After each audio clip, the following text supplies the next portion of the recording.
ये 2 पेड़े हैं छोटे, एक ही साइज़ के 2 आप लोगों ने पेड़े बना लेने हैं और चूल्हे को अभी हम बंद कर लेंगे।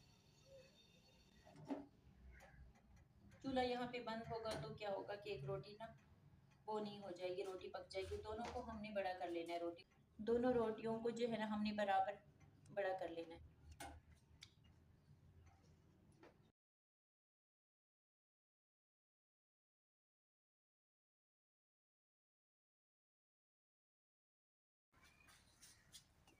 चूल्हा भी नहीं चलाना, अभी हम इसकी साइड हम चेंज करेंगे, रोटी खुद ही इसके साथ चिपक जाएगी।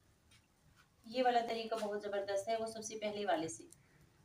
ये रोटी बराबर भी पक चुकी है, पतली भी पक चुकी है, उठाने में मसला भी नहीं हो रहा था। अभी हम चला लेते हैं चूल्हा।